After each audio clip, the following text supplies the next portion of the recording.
list.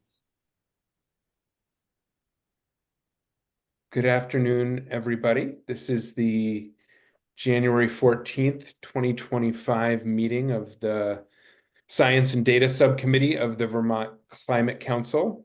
My name is Jared Duval, chair of the committee.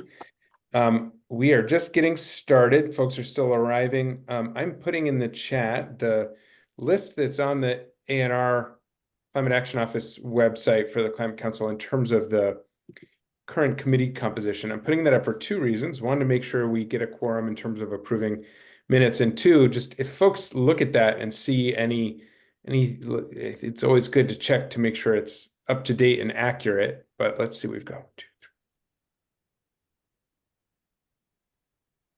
13 folks, so 7 would be quorum, and we have 8. So I think we can get started. Let me paste in the chat. Hopefully everybody is able to access the meeting agenda, which is fairly short and should be straightforward. We may actually end up ending early today, but that is the link for the agenda. Our plan is to review and approve minutes. First, thanks to Liz Amler, who went back and watched each of the last 2 subcommittee meetings and then compiled notes for our review and approval based on those 2 meetings. We've got 2 because we didn't approve minutes the last time. So just want to pause and give folks a chance to review that. Welcome, John. So the draft meeting minutes are linked in the agenda, hyperlinked, if folks can access those. Welcome, Richard. We are just reviewing and working towards approval of the minutes of our last 2 meetings, which are linked via the agenda that's available on the site for this meeting, and just put in the chat. Does anybody have any questions or requested edits about the minutes? I don't really have a question about the minutes. I just have a question about what is the contract with the Stockholm Environment Institute? Yeah, so the Stockholm Environment Institute is the lead contractor for the work around the emissions reduction pathways analysis that underpins the climate action plan and related to updating the business as usual kind of baseline assessment for what we might expect the emissions trajectory to be based on kind of current policies and trajectories. So SEI worked with the Energy Futures Group and Cadmus back in 2020 and 2021 to do the initial pathways analysis and BAU kind of baseline assessment. But there's been a number of things that need to be updated just because of the passage of time, or because there were some improvements that were identified in terms of appropriate data sources. So hopefully that's helpful for context there. Does that answer your looking for? Johan Rothstein was doing great work, so I'm really glad there's a connection there. Nice. Any requests for more time, or are folks comfortable approving those minutes? And I think, as we usually do, we will consider them approved unless anybody speaks up with concerns or a request otherwise, or for revisions. Okay, great. So the next part of the agenda, and really the primary purpose of today's meeting, is just to serve as a check-in for us and a chance to update the rest of the subcommittee about chapter drafting exercises. There's a little bit of context that can be shared here. Actually, it comes for those of you who were at the full Climate Council meeting on Monday, both of these things were reviewed. So this is the current status of the drafting responsibilities for the climate action plan as a whole, including due dates and lead authors. And then there was also provided at the council meeting by Jane an overview of the drafting expectations, which is available here. Maybe it's best if I just share my screen briefly for folks to be able to see these two things, and we can just kind of go through it together to make sure we're on the same page.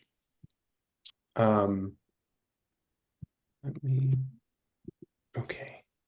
So if I go to share screen, do folks see Yep. Climate Action Plan table of contents and drafting leads for the Climate Action Plan? Great. Yes. Okay, so we've reviewed this before, but just to check in, and let me know if I miss anything. We've got the Climate and Climate Change in Vermont chapter led by Dr. Dupini-Giroux, and we've got a date on the draft, and this will not be final, without any further revisions in the cap, but final to go to the Climate Action Office so that it can be formatted and provided for public comment and public input. Then there's the health chapter complementing that David is leading up, also with a March 1st deadline to the Climate Action Office. The Vermont climate economy, energy resilience and opportunities related to climate action, Ken.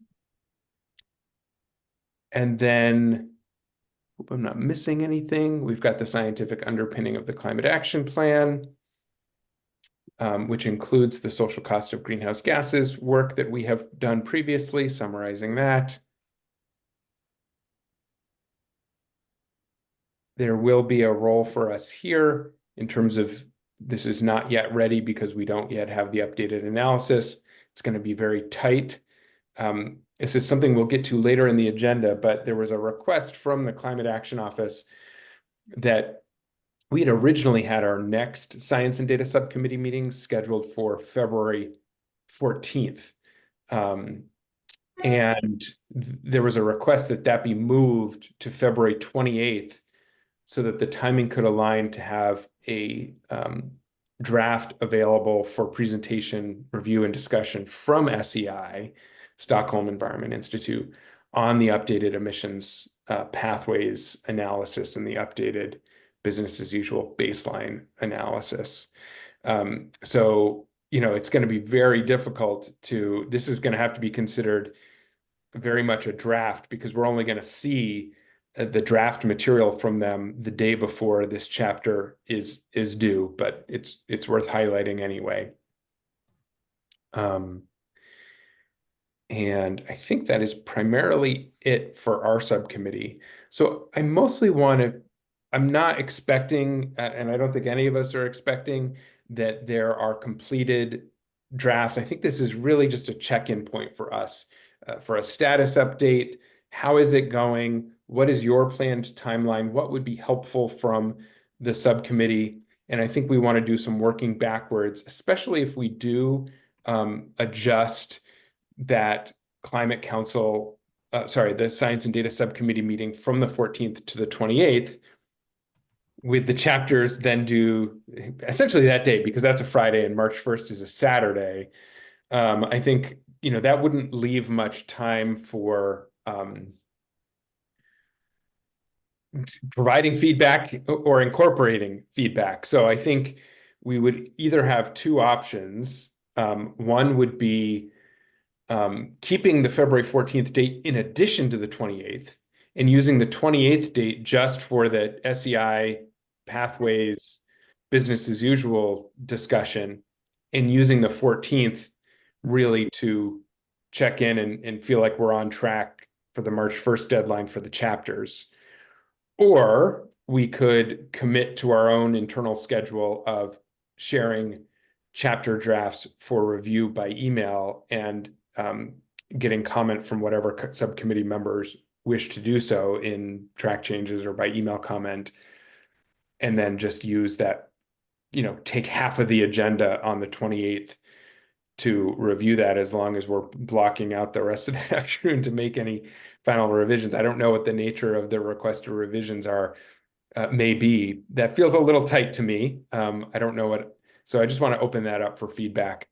I see Ken and David's hands up.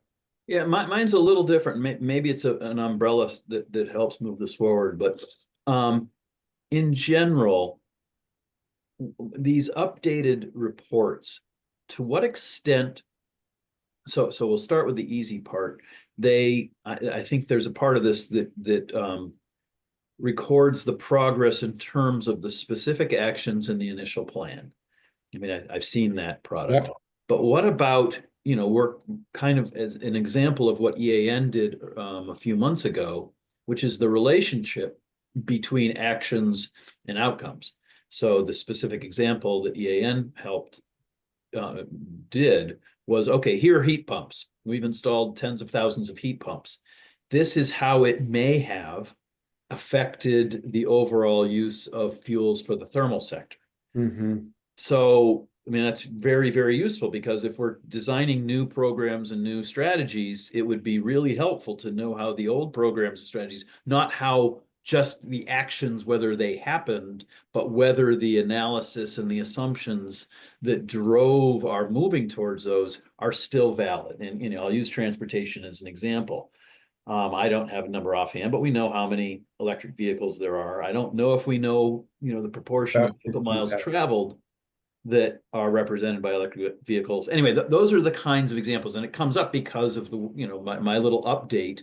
You see that there are significant changes in some of the consumption patterns. Well, what drove those changes, and can that inform our policies? So, how much is that is happening? I think that's a good suggestion that we can talk to Brian about when it comes to I think it would fit in the pathways analysis, because you'll remember in the first plan there were targets set for all sorts of measures and activity around emissions reduction in that pathways analysis, targets for 2025 and 2030, and where we stand relative to that is information that is available, and in terms of the impact on emissions reduction can be estimated. I think that would probably be the place to incorporate that, Ken. But yeah, let's capture that and discuss that with Brian when he's available. It looks like, unfortunately, he's not here today, but thanks for that suggestion. David, did you still have something you wanted to share? Welcome. Yeah, I guess my question changed with Ken's comment. So in response to Ken's suggestion, like what I have envisioned for the health chapter right now does not try to comprehensively inventory what are the health benefits from actions, from mitigation actions taken to date. If that's the intent, then I would want to take sort of a similar approach to, like, if Ken is taking numbers to see what the impacts on Vermont's economy have been of actions taken to date, I would want to take a similar approach so that I've got a similar point of departure and similar assumptions to feed into making those types of health estimates. And that might be more ambitious than what I could honestly do in the next few weeks. But I guess I just want a reality check of, is that the charge? Is that the desire? It's a great question. I mean, I would want to defer to you, David, in terms of, your experience and expertise of what you think is most relevant to Elevate in terms of the health considerations as it relates to climate change in Vermont and the climate action plan. And those feel like two different things, right? There are the health risks and implications of our changing climate, everything from heat to flooding, et cetera.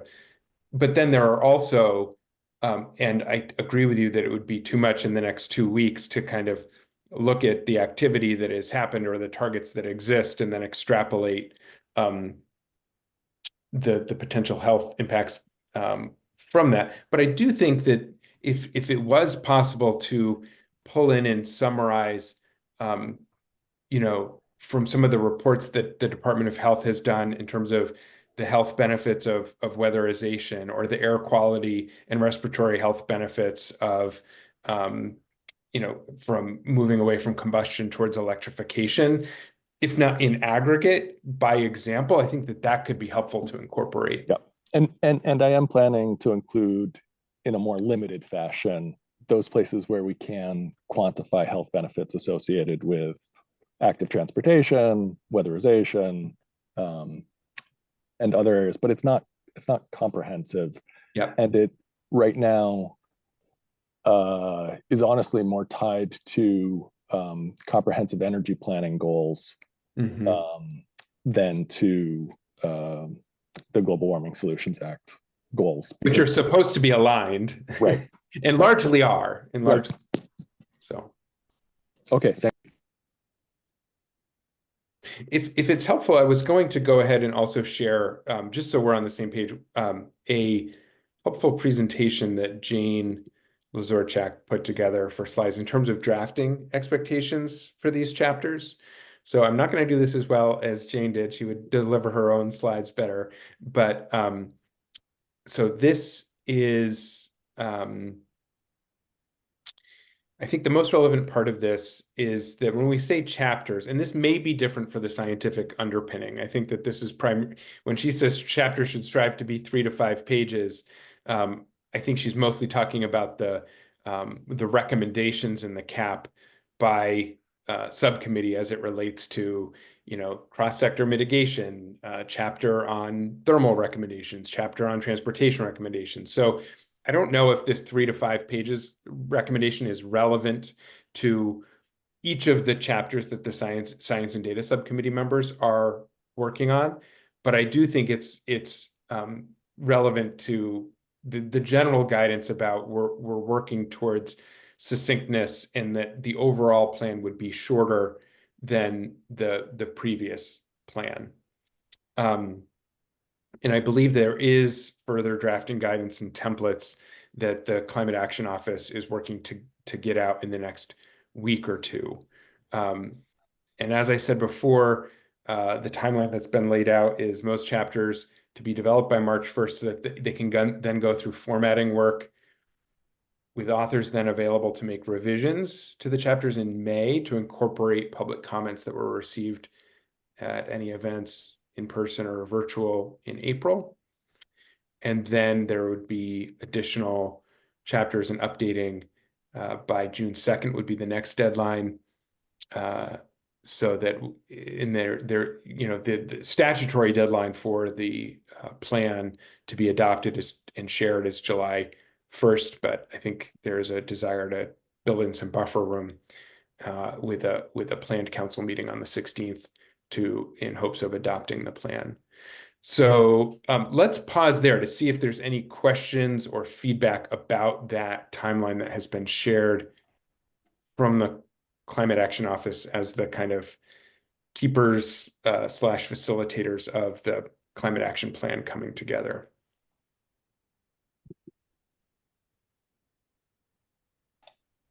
Jared, I think we could probably ask for clarification on the length, because there are parts of the document that are more foundational than others. And Agreed. so it may be the 3 to 5 pages of the prioritization components of it.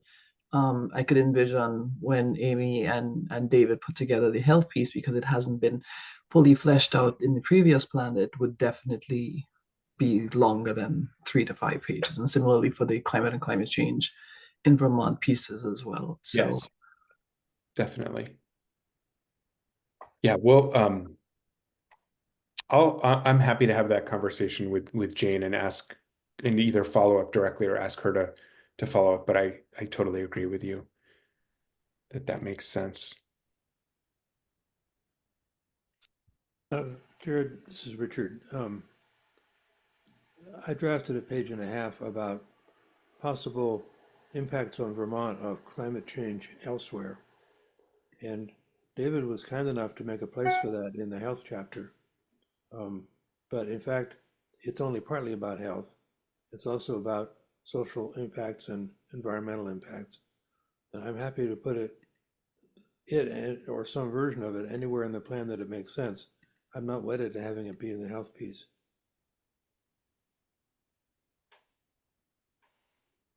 Thank you for doing that, Richard, and for working together, David and Richard. I think that there's a number of topics like that, right, that could fit in any number of places. So I think if you and David feel like it fits there, even if it touches on and is relevant to other sections, then that might be the cleanest way to do it.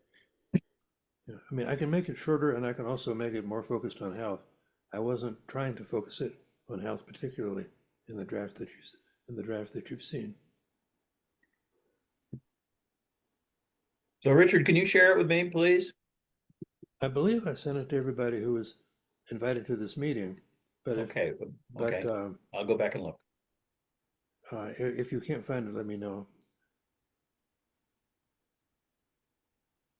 So I think at this point, my overarching question, and if others are in a different place, please speak up, is either from your perspective as somebody who would want to review chapter drafts that are being developed by another lead author or another drafting subgroup, or from your perspective as one of those lead authors or a member of that group, what is the timeline between or in the process from now to March 1st that would work best?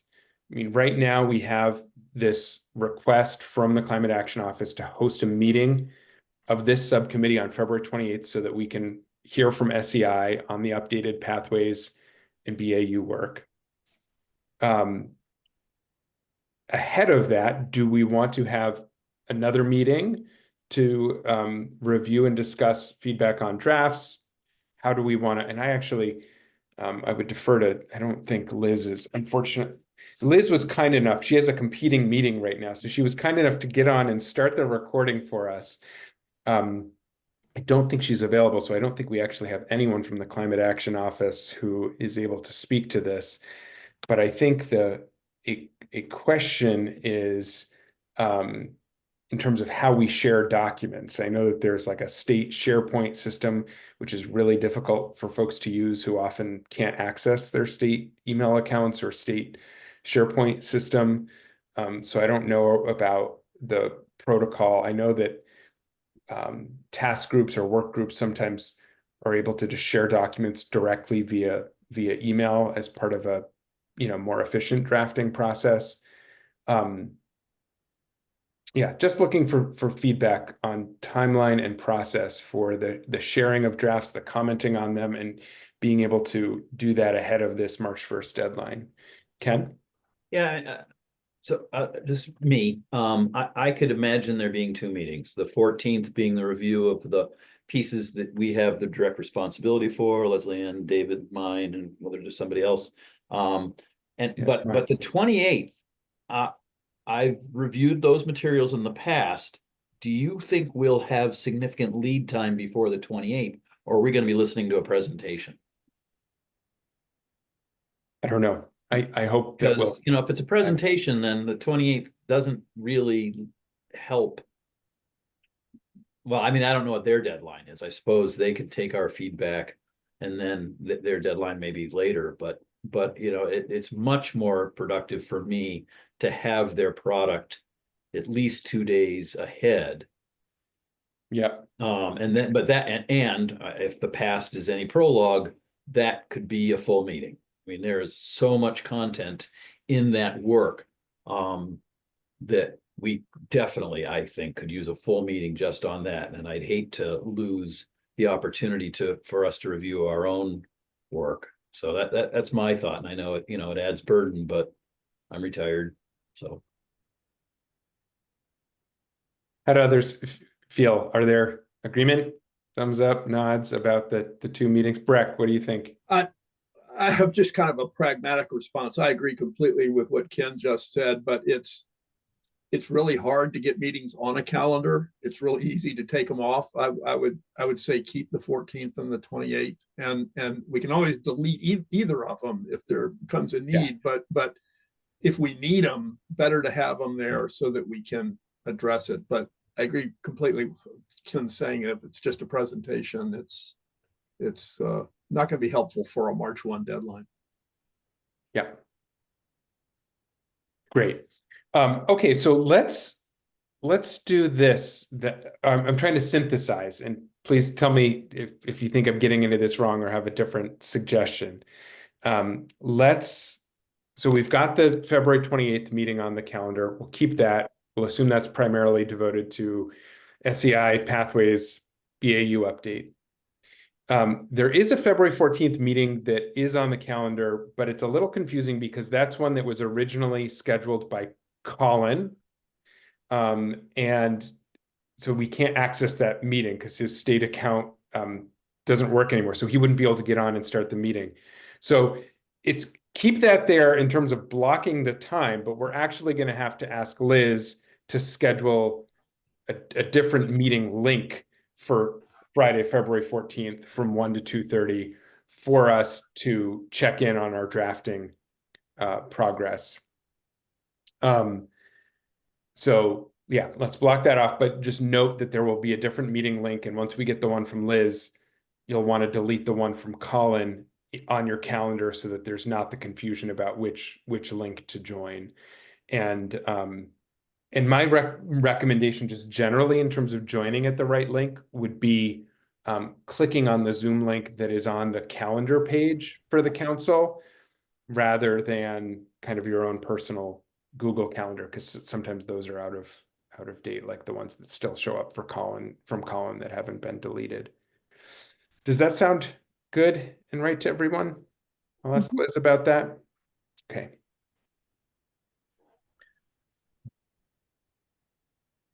And what about timeline so if we're going to meet on the 14th, then presumably folks are going to want to be able to see and review drafts ahead of that so we can make the most of that meeting. How does sharing drafts by email, and I think it's going to be easiest to do it in Word docs and then ask anybody with review comments to do it in track changes. Rather than, I don't think we want to share PDFs. I don't think we want to share it on the state's SharePoint system. It just becomes inaccessible and difficult to use. So how does sharing your draft as it stands, hopefully as close to final as possible, by the morning of Wednesday, February 12th, to give a couple of days of review ahead of the Friday, February 14th meeting? Yep. Thumbs up from Ken, David, Leslie Ann.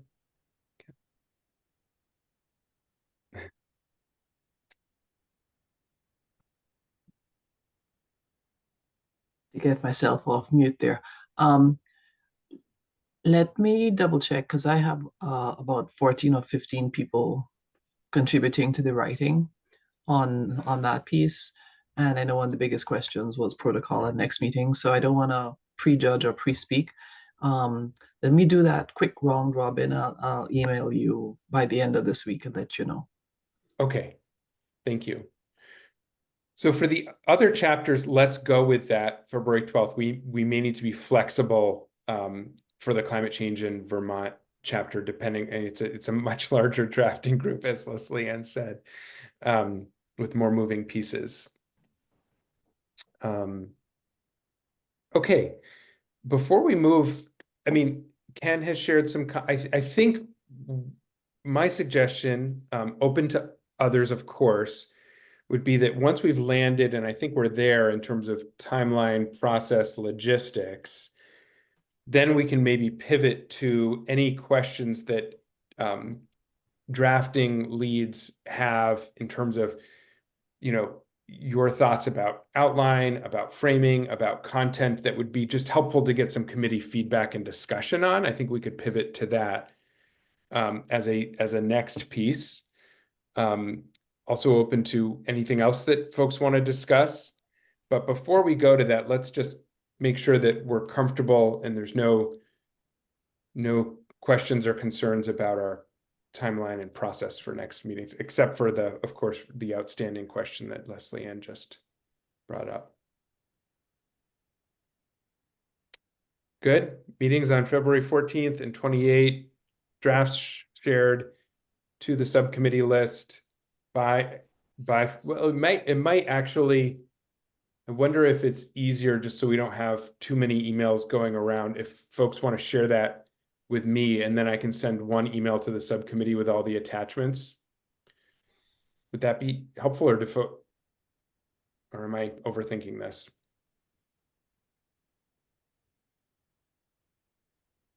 Let's just say if you can send your draft to me in Word doc form by the morning of the 12th, then I will send an email to the subcommittee with all of the attachments that morning, so that there's a couple of days for review before the meeting, and request that any comments that people have be done in track changes and shared with the lead author.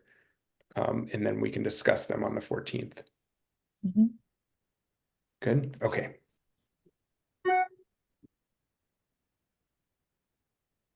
All right.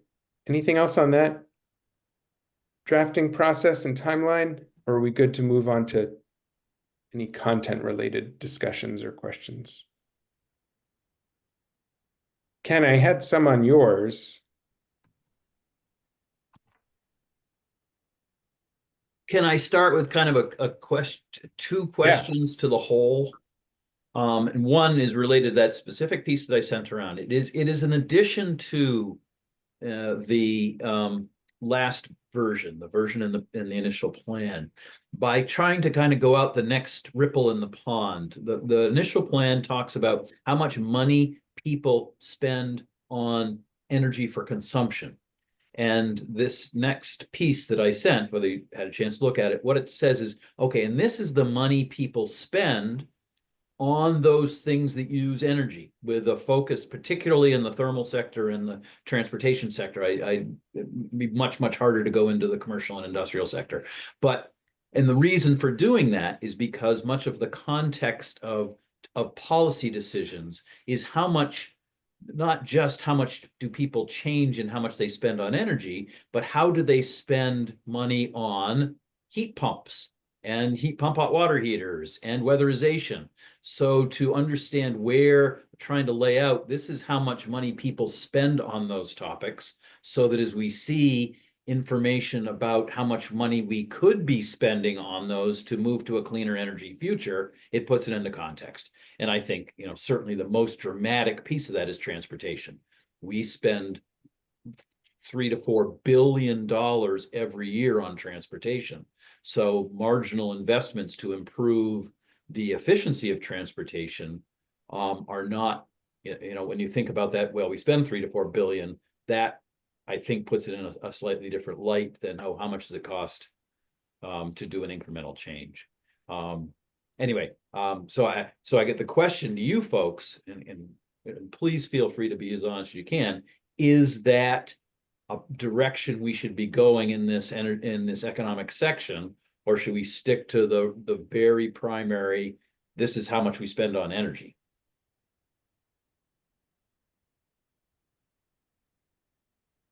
I'll offer that I really like that direction, Ken. I think it's helpful to have a more holistic approach to energy costs that includes not just fuels and electricity spending, but also on the equipment that uses it.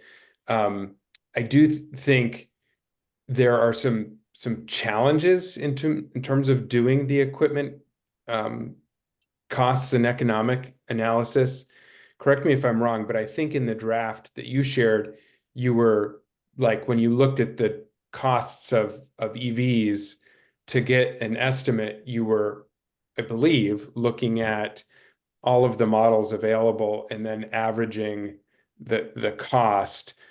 I think that a more accurate way to do it may be to say, what are Vermonters actually buying? Because there are a large array of kind of luxury EV options that if you just average those out, lead to a much higher average price than if we look at what people are actually buying. The two most registered best-selling electric vehicles in the state are the Nissan Leaf and Chevy Bolt, which are in the $30,000 to $35,000 range. And so we have that data. I can actually put it in the chat. Drive Electric Vermont gets from the Department of Motor Vehicles the registration by vehicle make and model. And so I just think it would be helpful to wait by what the actual registrations and sales are to reflect that actual activity and the actual cost as much as possible. I know that's difficult, rather than kind of an average of what's available on the market and its MSRP. The other thing that leads to is this question of how do we account for incentives? Because clearly, at least right now, and we'll see how long it continues, the MSRP is not reflective of what people are paying because of the existence of the federal, state, and utility incentives. And you could say on a statewide economic analysis that if you're getting a state or a utility incentive, it's still Vermont spending, but I don't think we can say that on the federal side. So those are just a couple of nuances that I want to flag for you on that. Yeah, they're important points and they need to be included. Yeah, you're right.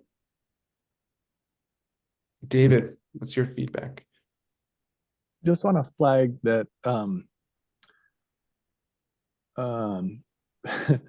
Ken asked, how many ripples out should he go? And I just want to note that right now, those ripples don't extend to the economic impacts of climate change. Ken's chapter incorporates the Vermont's energy economy. Mm-hmm. But if we're trying to tally the human impacts of climate change, sort of the subtext of the health chapter is that when you're tallying the scale of the impacts, if we're counting up cases of people showing up in the ER or the hospital, that probably pales by comparison to the economic toll that climate change has had on Vermont and resultant human suffering associated with that economic toll. Yeah. Currently, that I don't think that's showing up. Maybe it's baked into the social cost of carbon, but that's such a technocratic way of looking at things. I don't think it really does justice to sort of the human story. So I just want to sort of name that gap at present. You're absolutely correct. Yeah, let's I think that's really important to pause and focus on and discuss. I know Tara has her hand up, so let's take that contribution and then maybe we can come back. I don't know, Tara, if yours is on another topic or related to what David raised. I'm not sure. So I'm just gonna say it and then we can take it in whichever direction. This is probably just even beyond the economics that Ken, you've laid out, because I'm thinking about the new administration, the tariffs, the tax rates, especially on some of our climate incentives. And I don't know if that should play a role in what we or how we articulate some of the things in our climate action plan, whether that's like front of the document kind of text, because I'm forgetting how long. So what's the limit of our climate action plan? Like when's the next revision going to be? So how long do we expect this plan to be the primary document? Right. Oh, sorry, Tara. It's 4 years. So July 1, 2025 to June 30th of 2029. So the next plan will be due July 1st, 2029, every 4 years. Yeah, so that seems to align really closely with this administration, and at least we still don't know what's actually going to be rolled out and how that's going to actually impact.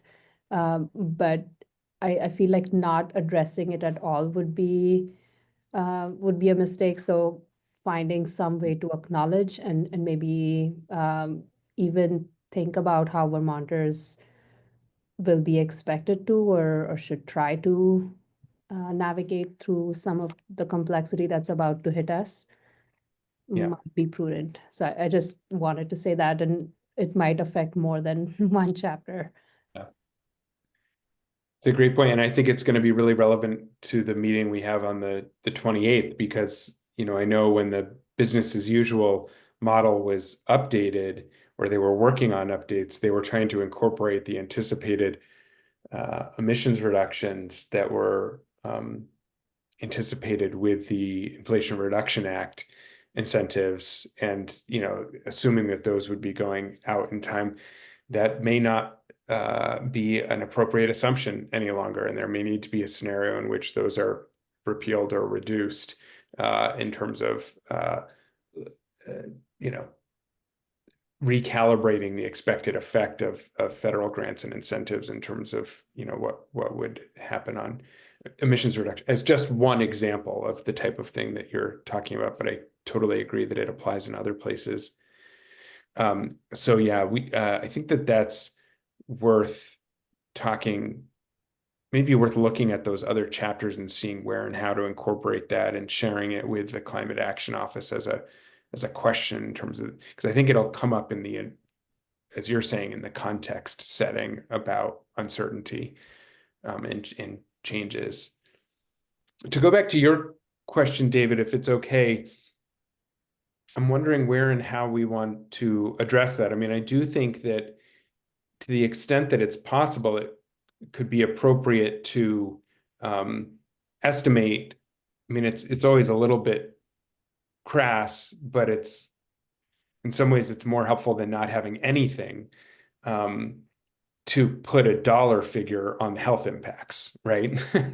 Because we know it's not just a economic monetary thing, it's people's health and well-being and lives. But I do wonder if there are any ways that you are seeing where some of these health considerations can be put in an economic or monetary context. And I'm also wondering, Ken, about your thoughts about what David said. I'm trying to think of some of the readily available figures that could be incorporated. One would be, you know, the disaster, the related costs. Jay, I don't know if you mean to be off mute, then would welcome a comment, but if, yeah, okay. David, did you? Yeah. So I'm sorry. I guess what I'm saying is that the health is sort of the top of the iceberg, right? And that the upstream impacts of climate change on our physical infrastructure, transportation infrastructure, you know, housing infrastructure, business, are much broader. And that if, for example, someone is displaced from their home, the health sequelae from that displacement or the destruction of their home are not going to get captured in any way as being associated with climate change. And so if we can capture those impacts as, you know, the number of federally declared disasters, and maybe that's something that's covered in Leslie Ann's chapter, or any other metrics that try to do a good job at capturing damage to transportation, housing, economic infrastructure, are going to be very informative for the health chapter, because health depends on that infrastructure. Yeah. And so I have a question for Leslie Ann. The impact chapter, my memory, and I haven't reviewed it recently, is that the initial draft had a section on the some of the economic impacts. And I think it included a couple of the health outcome pieces. But I'm not sure, right, if that is now in my section, then I'll take that and revise it, or if that's going to be revised in the impact section. So all of the pieces that had to do with health and well-being are being pulled out and put into the portion that David and Amy are leading. And all of the pieces that had to do with economics are being pulled out and put into the chapter that you're leading. So it's a way of streamlining it so that it doesn't look like everything being squished into one. And we're doing the vulnerability pieces, particularly with regards to health and David's. And then if there's anything is more like physical vulnerability, they'll probably still stay in the climate and climate change piece, if that makes sense. So all the stuff that you and I worked on to try and make sure there was something in there, feel free to pull that out completely. Yep. Claire? Yeah, and I apologize, I didn't have a chance to review your section before, so I just did a quick skim. But what David's comment is making me think of, and reviewing your section quickly, is just thinking about, absent, climate disasters that we're responding to, there are already inequities based into our energy economy. And so I don't know, David, if that's something that's already in your chapter as kind of the health component, but it seems like kind of a discussion of like energy burden and how where you live like influences what technologies you have access to. Like we would also want to see like some sort of, I think, discussion or acknowledgement of like absent any response, like there are already inequities baked into the energy economy. And, as we transition and address climate in ways that help, mitigate and adapt to those changes, like that's also an opportunity to kind of address those status quo inequities. I think about Efficiency Vermont's energy burden report, some of the statistics that, Jared and his team have included in the EIN progress report. Things like that.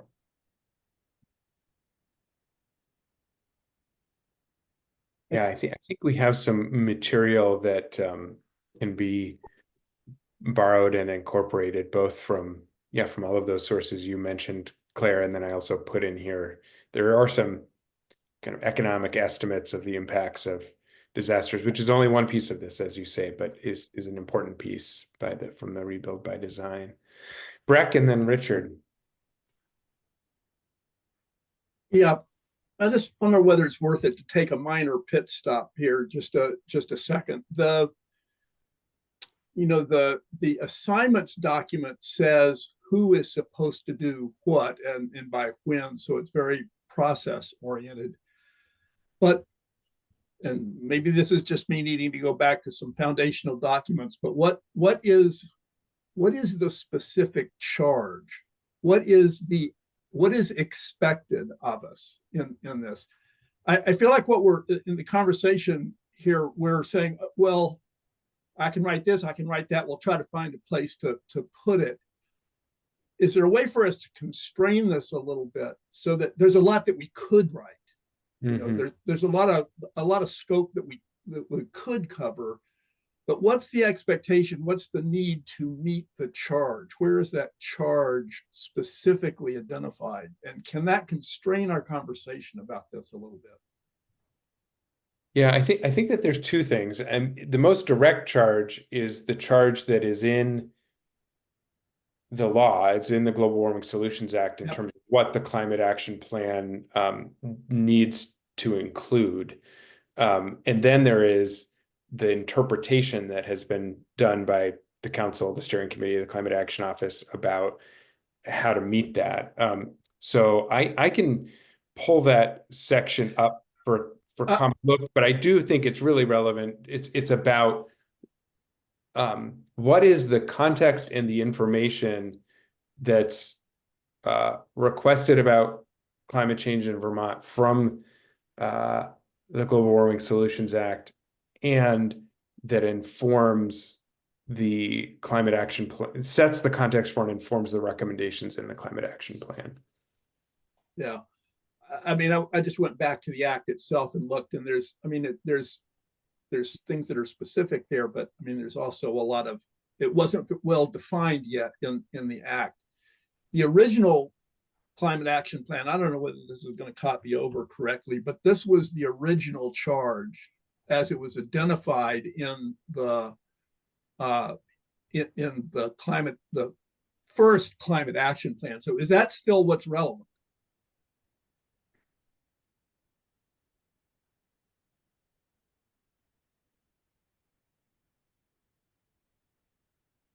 Because Yeah. Yes, that has not changed. I think that So- all that has changed is based on the feedback that the original report was very long and dense, trying to get to a level of succinctness and prioritization to make Yeah. this plan a little bit more accessible. But the law hasn't changed in terms of this language that you've pasted here. So if this language that I just pasted here is, you know, kind of our touchstone, then it seems to me that that could help guide what we say, okay, this is what we need to spend time on or not.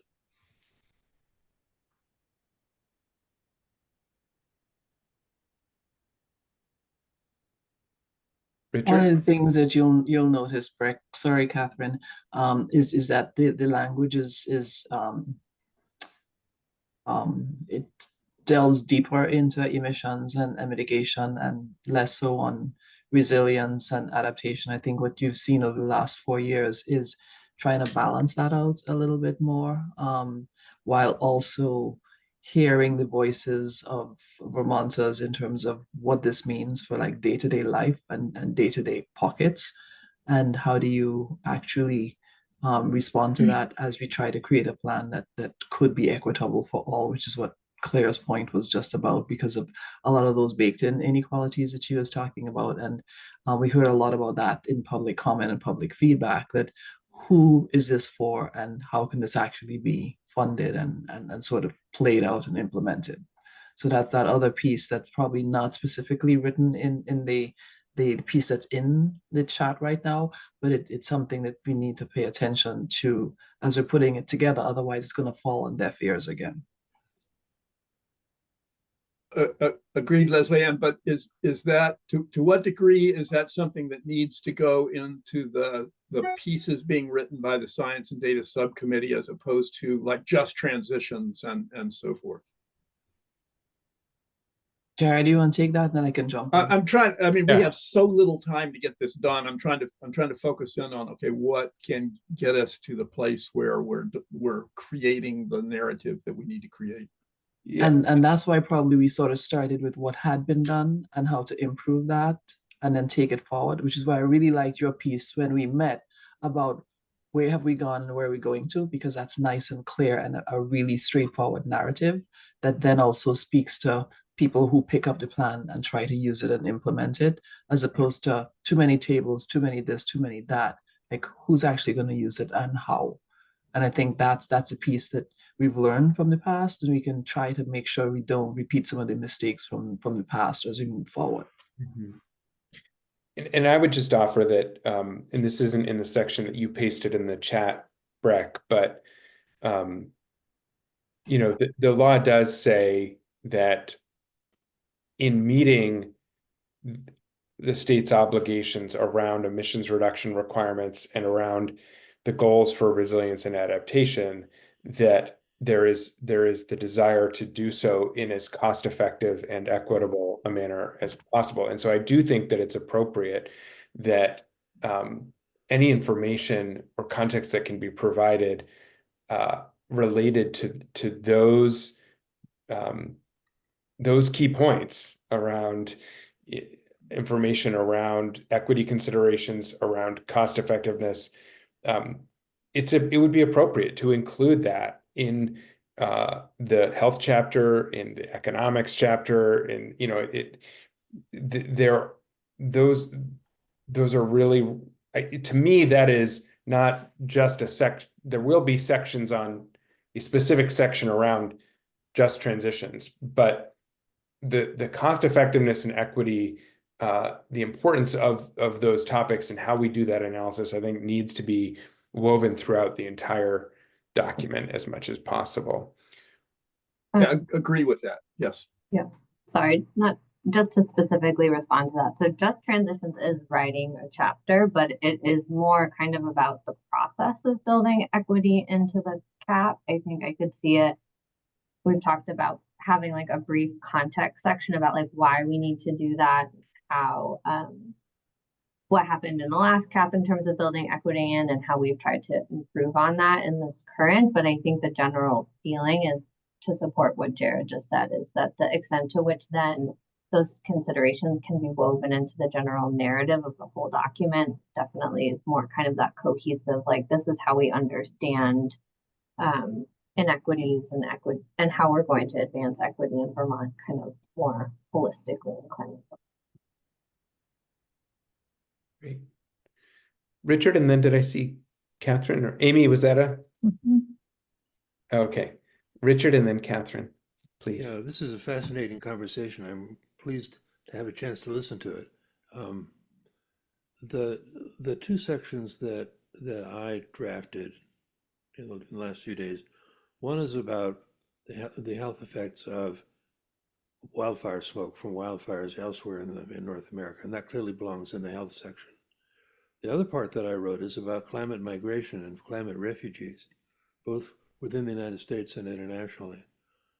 And I don't have a crystal ball. I don't know how big that's going to be, but a substantial flow of climate refugees would stress our education system, our schools, our healthcare, our law enforcement, our roads, our housing. Every piece of the social fabric is potentially stretched by the arrival of large numbers of, whether you want to call them migrants or in the worst case, refugees who come with nothing but what they can carry in the back of their pickup truck. So I think that some acknowledgement of the importance of climate migration and climate refugees belongs in this document. And it's not just a health issue, it's the whole social fabric that is at risk.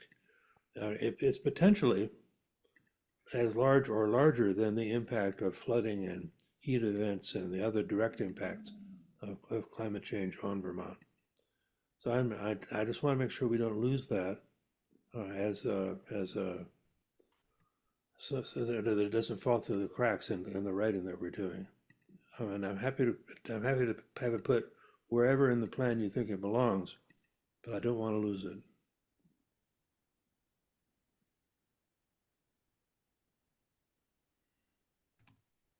Yeah, it's a good question, and I don't immediately.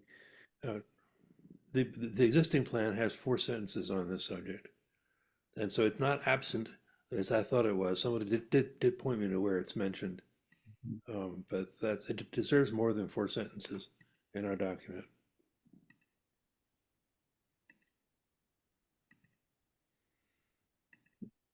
Let's possibly return to that. Catherine, is your comment on that or a different topic?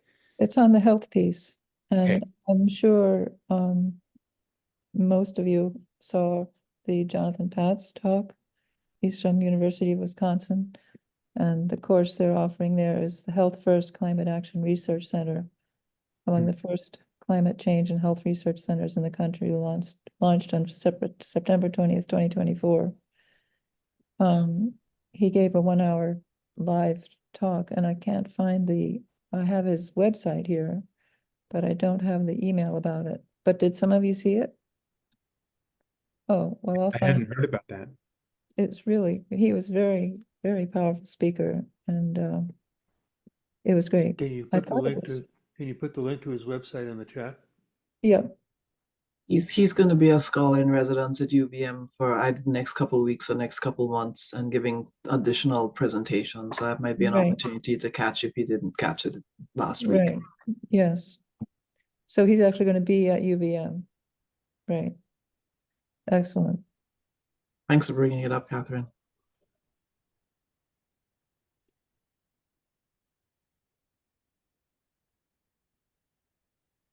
Yeah, my initial thought, Richard, is that the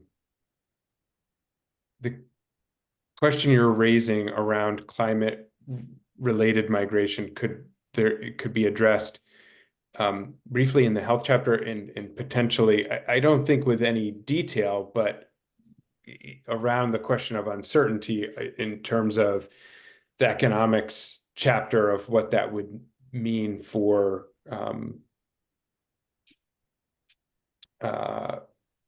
cost related to public services. But it feels to me that it's at this point more, it's hard to pin that down in anything but a kind of speculative perspective manner. You know, I spent 20 some years working in public health in Florida, where we had recurrent hurricanes and also wildfires and floods, but hurricanes particularly. And I got used to working in an environment in which the emergency response apparatus was divided into emergency support functions. And we had functions related to agriculture and law enforcement and housing and schools and transportation, as well as health. So I got used to working in that kind of multidisciplinary environment where we looked at the whole impact of the disaster with all the different sectors represented at the table. And ultimately, our climate response is going to need that kind of everybody on deck response as well.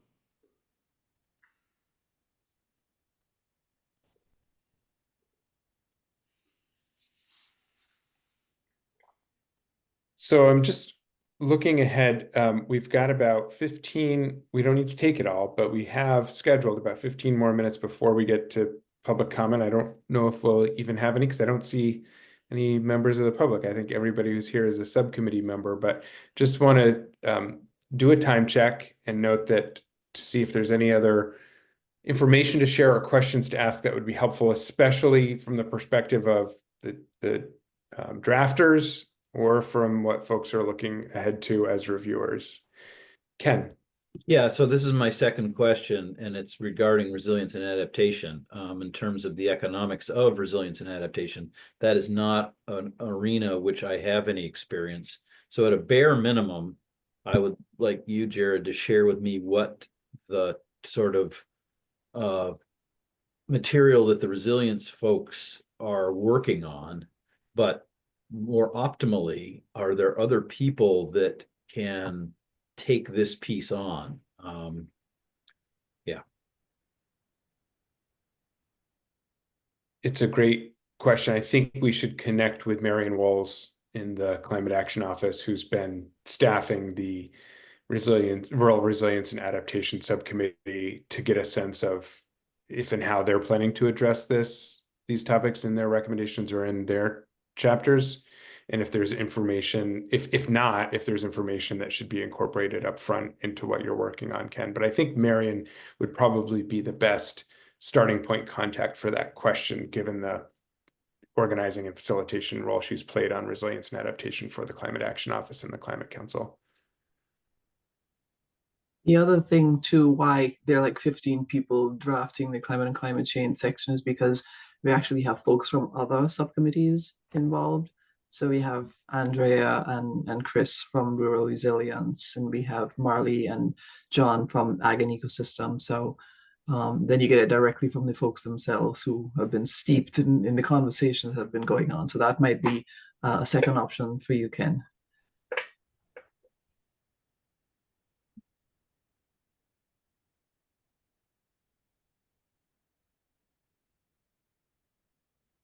Well, I just want to pause to thank everybody for, I mean, we're mostly all volunteers here.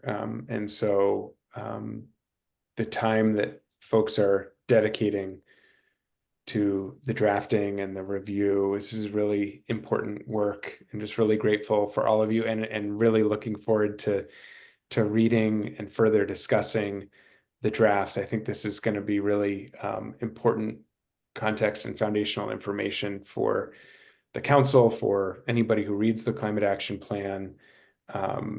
So just want to pause to say thanks. I know it's a lot.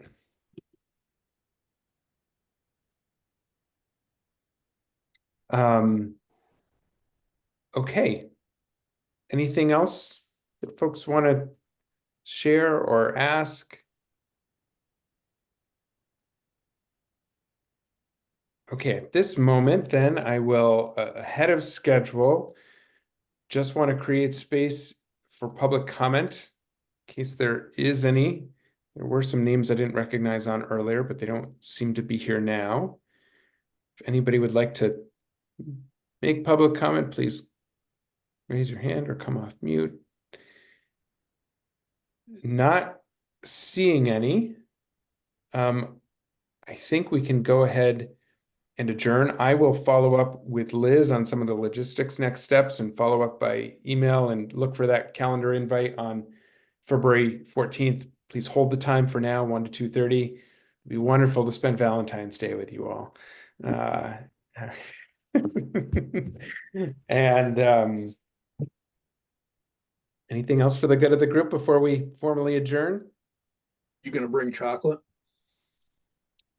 Yeah, I will. I actually have my coworker thinks it's disgusting, but my son brings me from the little candy store downtown these chocolate covered gummy bears that I have in case of emergency next to my desk. Also some Swedish fish. So if we were in person, I would happily share those with all of you. Man, we'll just have to hold up our chocolates on the screen. Okay. Well, thank you all, and more to come soon. Have a great afternoon. Thank you.